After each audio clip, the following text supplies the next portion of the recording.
Karibuni wote, jina langu ni Adam na leo nitaongea kuhusu muziki wa Kiswahili. So hi everyone, my name's Adam. Today I'm going to talk about Swahili music. So I studied BA and MA Social Anthropology and African Studies at SOAS, and as part of that I studied two African languages, Swahili and Yoruba, which is a Nigerian language. And I was always really interested in popular culture. I think popular culture has a really a capacity to reflect society and people's lives and show what's important. So today I'm going to trace the history of Swahili music, so hopefully we're going to see through that the importance of popular culture. And I'm really pleased to be giving this Languages for Lockdown lecture. If you haven't already, I really suggest watching the one on the history of Swahili language by Professor Lutz Martin, which will give a lot of context to what I'm going to talk about today. And all the music I'm going to play today is available on a Spotify playlist at the bottom. Cool, so I'm just going to open up the presentation. Cool, so here are some of the themes which are going to emerge in the presentation today. So you've got Swahili music from roots to roots. So that's a play on words from local roots to global roots, and also from tradition to modernity. But what we're going to try to do is break down these dichotomies and portray a more complex picture through the music.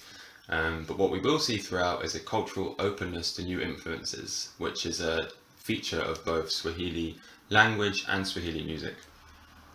So arguably in Swahili, there's actually no word for music. Instead you have ngoma, but ngoma is translated as drums, as dance, rhythm or party. And this is because every ethnicity in Tanzania and in East Africa has their own ngoma. They have their own, but ngoma is never simply music. Ngoma is always for entertainment. It always has a purpose. So you have wedding ngoma, or like medicinal and healing ngoma. So this guy here, oh no, not this guy, but I'm going to play Hukweza Oze, who is a go-go musician from central Tanzania, and he plays this instrument, which is an ilimba, which is a type of lamellophone or like thumb piano. And yeah, so let's listen to a bit of Hukwe.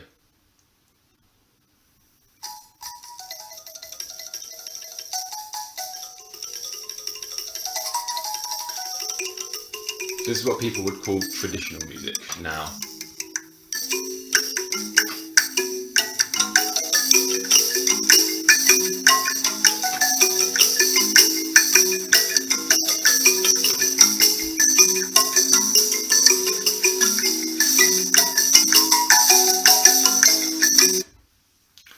Cool.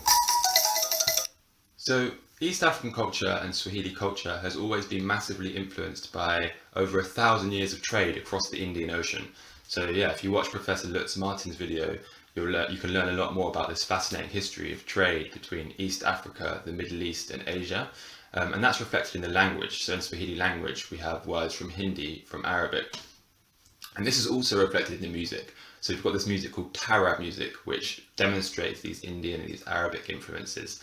So it's traditionally music from Zanzibar. Zanzibar is an island which is the kind of classical home of Islamic coastal Swahili culture. So now I'm going to play Siti Binti Saad, who was the first ever female Tarab musician singer to record. And yeah, so let's listen to her.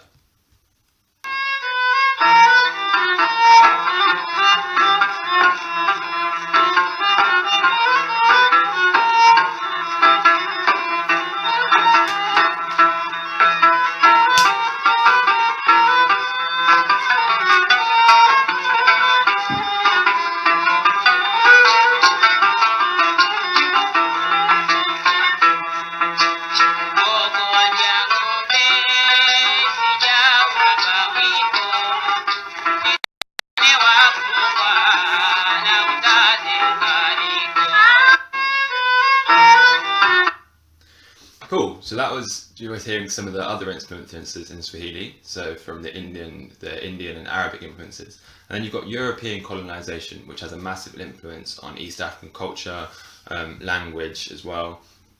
And so part of that was like the European marching bands and brass bands. So marching bands and like military bands, and they brought lots of new instruments, like all the brass instruments. And this has a lot of influence on this music, which is called dansi. dance music. So it's massively influenced from that European tradition and also from Congolese music. So Congolese music is popular across Africa in the early 20th century. So this music is music iwa dansi, dance music in East Africa is influenced both from the European tradition and from Congolese music. And Congolese music was influenced in turn from Cuban music, which is like globally popular at this point.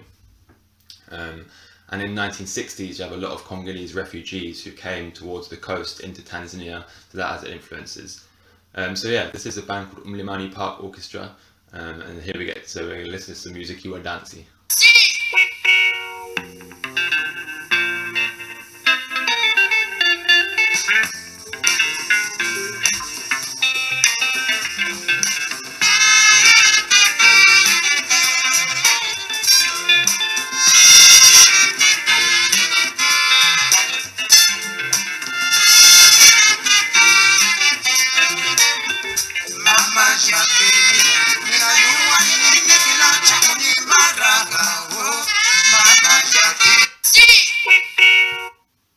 Cool. So in the early years of independence, Tanzania was a socialist country. So bands like the dancey bands, like the one I just played, they would have been state funded. And then there's a big shift with economic liberalization in the 1980s. So when Tanzania goes from being a socialist country to a capitalist country. And before on the radio, you were only allowed to play music that was sponsored by the government. But then in 1980s, you get influence. Suddenly, American music is able to be played on radio. So like jazz and hip hop. And hip hop becomes massively popular in the 1980s and 90s. So this is a band called Uko Fulani, who are from Kenya. And there was like a kind of a golden age of hip hop in the 1990s. But arguably, Swahili language is kind of designed, it's like really appropriate for hip hop because it has a really long oral literature tradition. And the language itself is really like open to wordplay and like rhyme and so hip hop is arguably a big part of kind of in that oral poetry. So I've got my friend here, Nash MC, who's a political activist, and hip hop and political activism go really closely together. So he's hopefully going to demonstrate some hip hop in Swahili for us. This is my translation. Swahili nipo uwanjani. Na kuna kilio kinasikika duniani. Ugonjwa wa corona umeshika hatari kama tuko vitani. Si utani, watu wanavaa barakoa. Utapata ugonjwa kama utaitoa. Serikali zingine zinasema ugonjwa umepotea. Wengine wanasema watu wanazidi kutokomea, yani wanakufa. Sio siri, usipovaa barakoa, usipojikinga utajuta. Corona noma. Swahili. Cool. So noma means problem. It's like a slang word for problem. So that's Nash's little freestyle about corona. But yeah, as well as hip hop, you get other influences, other music that's influenced by this kind of global shift. So the classic one is bongo flavor, which is like mainstream pop in Tanzania. So bongo was a nickname for Dar es Salaam, which is the biggest city in Tanzania. And it was called bongo. Bongo means brain in Swahili. So Dar es Salaam was called bongo because you needed your brain to survive there. It's that intense city. But then it's now a nickname for Tanzania as a whole. And bongo flavor music, this is like global music influenced by, as I've written here, R&B, Afrobeat, dancehall, reggae, but it's with a particular bongo, like Tanzanian flavor. So this guy is the most famous bongo flavor musician in East Africa. It's called Diamond Platnumz. This is in 2018, he came to visit us at SOAS. Here he is with Dr. Ida Hajabayanis, and I'm in the background. And yeah, it was great having him at SOAS, and we welcomed him and he gave us a little talk. And this is a bongo flavor. This is Rayvani and Diamond Platnumz with Tetema.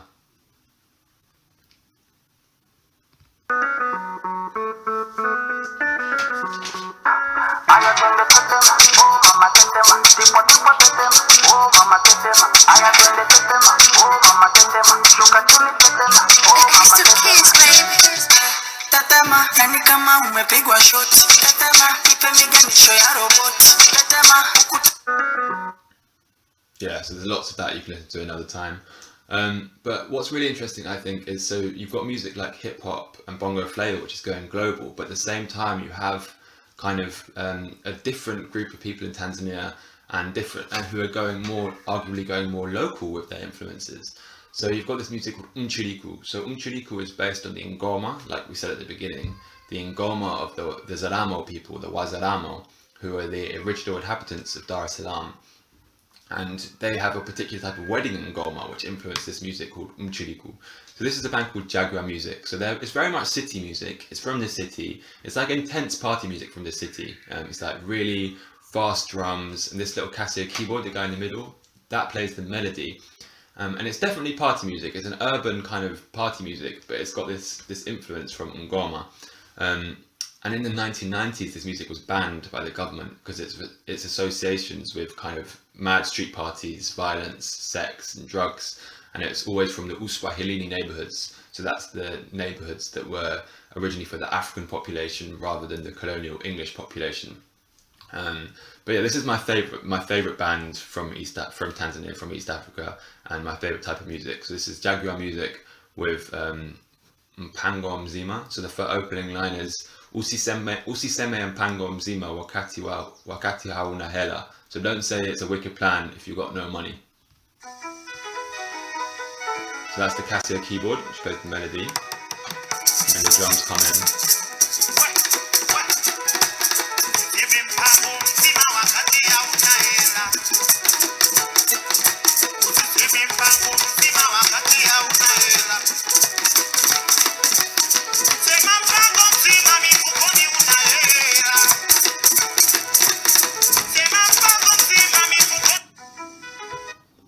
Cool. So already that's really interesting and a great music, but something even more interesting happens when this music basically becomes electronic.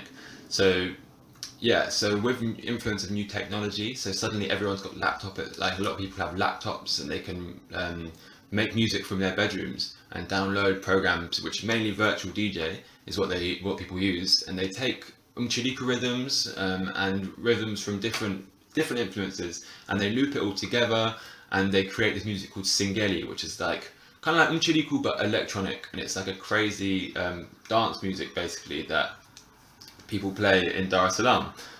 So let's hear it now. This is Dogo Janja. So this MC is like 15, and he's got his song called Tatizo Pesa, which is called Problem Money. So like the Jaguar song, it's about issues living in the urban environment and a lack of money. So let's listen to this now.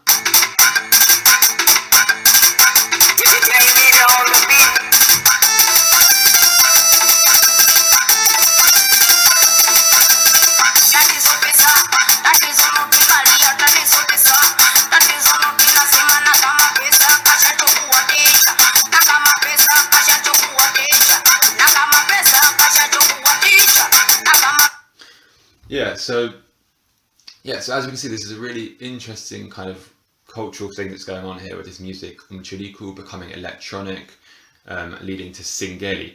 And Singeli is very much a local thing. It's local to Dar es Salaam, but basically there's this collective called Nyege Nyege, and there's a music festival in Uganda called Nyege Nyege, and they promote underground, mainly electronic African sound cultures that always are like crazy to dance to. And they basically got really into Singeli and they started pushing it across the world. So now it's kind of known across the world. So this guy Machiavelli, you can see in the picture, he's an MC. I met him in London when he came to perform at Dalston. And then Jay Meta, the song I just played, I hosted him in London quite recently when he came to play at the Royal Albert Hall. And they've toured America. And basically this music has become massively global, even though it's influenced by the local. So what we see here is how Singeli really breaks down these distinctions between local and global. So it's influenced by Ngoma, by local Ngoma, the real roots of Tanzania, but then it's now traversed these global roots, and it's simultaneously based kind of traditional because it's got that influence of the particular traditional ethnic music of the Sidamo people, but it's also new technologies and modernity. So yeah, I think Singeli is a really interesting example of popular Tanzanian music that can really kind of, really useful point of analysis to analyze culture and society. Cool. Yeah. So that's everything I wanted to say, and I hope you found that interesting.